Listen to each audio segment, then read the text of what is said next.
Assalamualaikum warahmatullahi wabarakatuh. Hello my lovely student, how do you do? I hope you always healthy and keep hamasa. Allahu Akbar. So, welcome to science lesson with Miss Mita. Oke sayang, are you ready for study science today? And then, before we start our activity today, we must pray to Allah. May Allah make it easy for us. Let's pray together. Bismillahirrahmanirrahim. Raditu billahi rabba wa bil islami dina wa bi Muhammadin nabiyya wa rasula. Rabbi zidni ilman warzuqni fahman. Amin. Oke sayang, last meeting we have learned about fungsi organ sistem pencernaan, enzim pencernaan, kelenjar pencernaan, dan proses sistem pencernaan ya. Nah, who's remember about organ-organ pencernaan?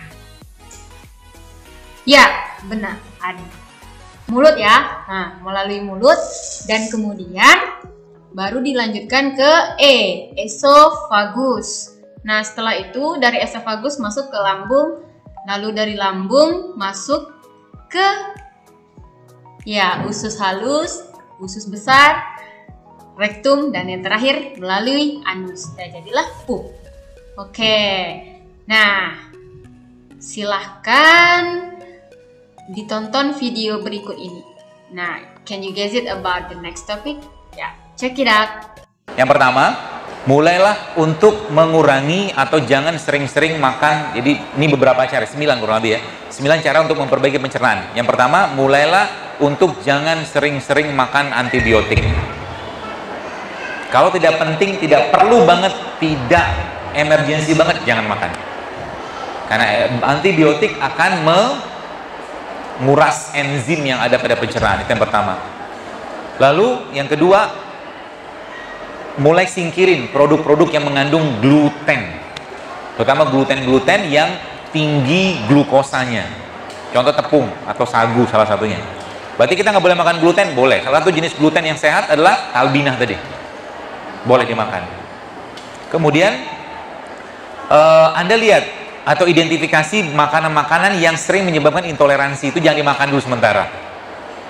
Ya. Yang keempat, makanlah probiotik sesering mungkin. Contoh probiotik apa? Tempe. Tapi tempe yang sehat jangan karena probiotik, biotiknya sehat. Maksudnya biotik itu kuman baik lah bahasa kita gitu kan. Ketika kuman dipanaskan, mati dia, rusak. Ya.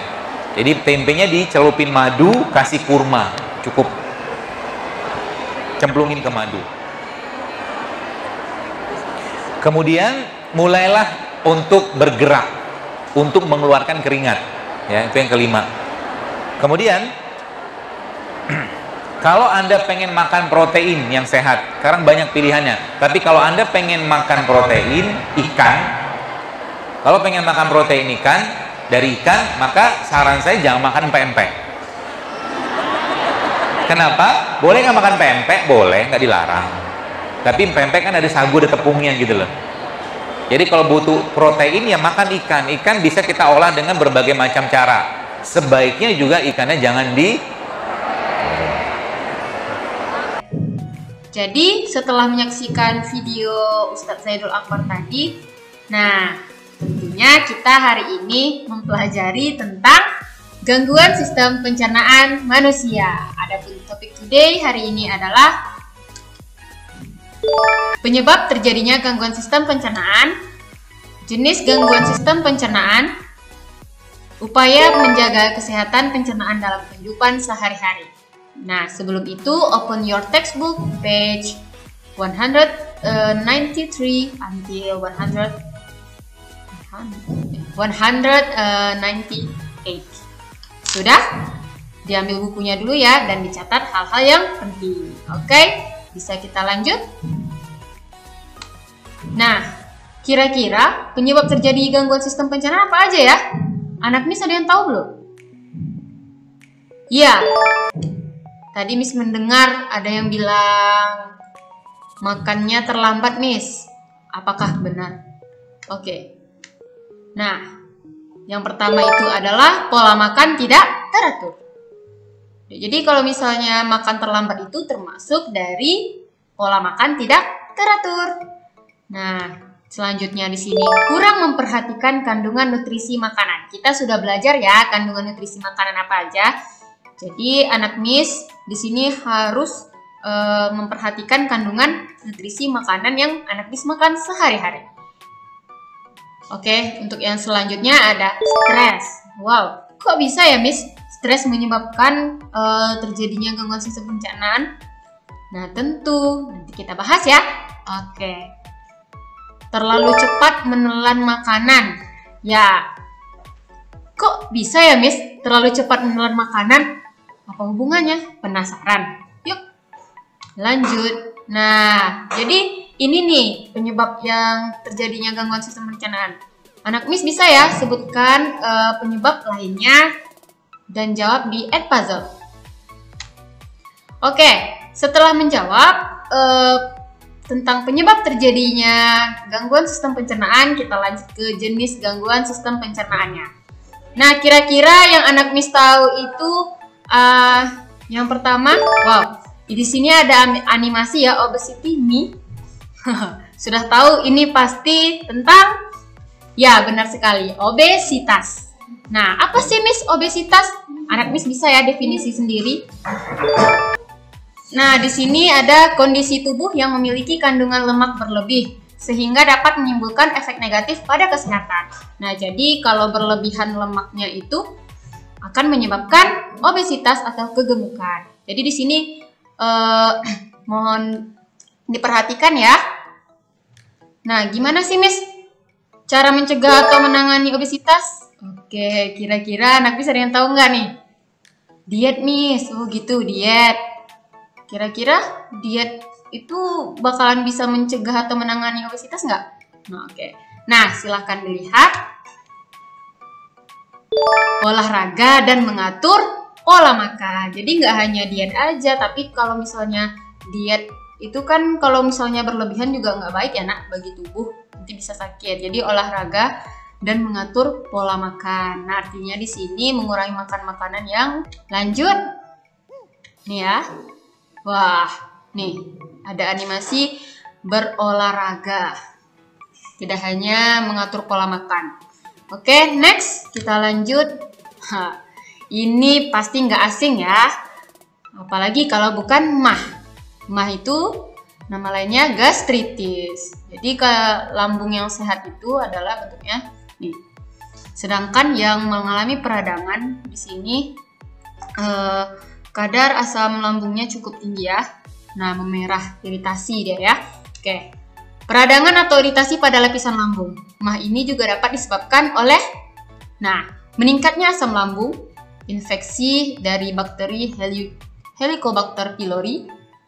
Nah, ini tadi terjawab ya, penyebab terjadinya gangguan pencernaan adalah stres. Jadi salah satunya yang dapat menyebabkan penyakit MAH adalah stres.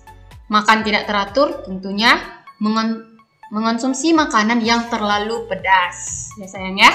Jadi mohon diperhatikan agar anak Miss tidak mendapatkan jenis gangguan seperti ini. Oke, gimana sih Miss cara penanganannya? Oh. Nah, ini. Jadi ada animasi stres tingkat tinggi, stop stres. Nah, jadi makan teratur dan secukupnya. Menghindari makanan yang memicu asam lambung yang berlebihan. Nah, jika terjadi infeksi, maka sebaiknya minum antibiotik dan ke dokter ya kalau parah. Lanjut, karies gigi. Apa sih Miss karies gigi? Ini pasti nggak asing juga nih. Nah, kerusakan gigi akibat infeksi bakteri yang merusak lapisan gigi sehingga merusak struktur gigi, yaitu bahasa lainnya adalah gigi berlubang. Nah, di sini ya, ada gambarnya, contohnya seperti ini. Kira-kira anak Miss tahu nggak penyebab karies gigi ini? Nah, ini biasanya disebabkan oleh banyak makan makanan yang manis, terus tidak gosok gigi, kurang minum air putih. Jadi rajinlah gosok gigi. Terus biasanya juga 6 bulan sekali harus ke dokter gigi. Mengurangi makanan yang manis, perbanyak minum air putih.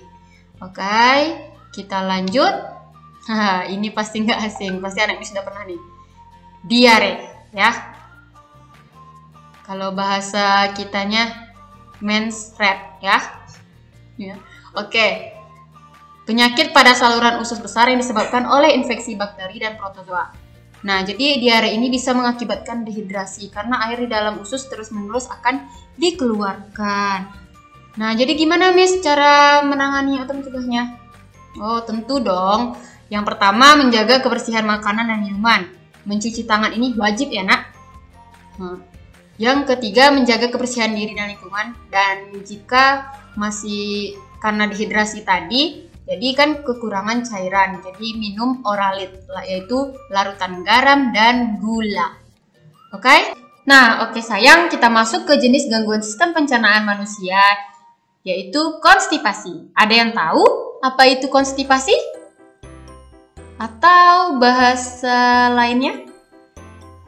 Ya, jadi konstipasi adalah kondisi feses keras atau kering sehingga sulit dikeluarkan. Nah, jadi ketika anak BAB itu susah dikeluarkan. Biasanya terjadi karena kurang asupan makanan berserat dan kurang minum. Nah, kira-kira makanan yang berserat itu contohnya seperti apa ya? Oke. Nah, lalu bagaimanakah cara mencegah atau menangani konstipasi? Nah, konstipasi ini nama lainnya sembelit ya. Ada yang tahu bagaimana caranya jika kita susah BAB? Apa? Minum Vegeta? Apa? Minum? Oke. Nah, jadi kita lihat gambar ini ada anak kecil lagi makan sayur dan buah. Jadi, itu salah satu cara mencegah atau menangani konstipasi. Nah, berikutnya ada jangan menahan BAB. Karena kenapa sayang? BAB itu kan zat sisa dari dalam tubuh kita, jadi harus dikeluarkan. Nanti bahaya sayang kalau tidak dikeluarkan, ya ini konstipasi. Belum lagi nanti kalau sering menahannya, itu nanti akan berakibat fatal ke organ pencernaan lainnya. Nah, yang kedua itu tadi makan makanan yang berserat. Benar ya, yang menjawab sayur dan buah itu contoh dari makanan berserat. Menghindari makanan yang mengandung tinggi lemak dan gula. Dan yang paling penting tentunya banyak minum air putih. Nah, seperti yang Anak Miss tahu, banyak ya khasiat minum air putih itu. Terutama kita dalam satu hari harus berapa liter? Ya, 1 liter. Oke, bisa kita lanjut. Nah, di sini ada pertanyaan. Jadi silahkan Anak Miss soal yang pertama, sebutkan jenis gangguan yang terjadi pada sistem pencernaan. Jadi selain yang Miss Mita sebutkan di video ini, tentu Anak Miss pasti tahu ya apa saja jenis penyakit atau gangguan pada sistem pencernaan.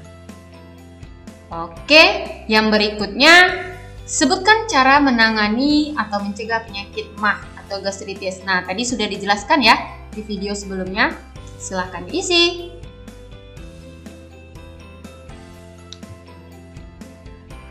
Oke sayang, nah we have learned about gangguan sistem pencernaan manusia. Jadi ada banyak sekali ya gangguan pencernaan pada manusia. Jadi di sini adapun pelajaran yang kita ambil hari ini, kita harus bisa menjaga kesehatan terutama pada sistem pencernaan karena saling berkaitan satu sama lain. Jadi kalau misalnya sistem pencernaannya terganggu, otomatis sistem organ lainnya seperti sistem ekskresi, sistem peredaran darah itu pasti otomatis bakalan terganggu juga ya. Jadi tolong perhatikan ketika makan ya, dan adabnya juga harus diutamakan.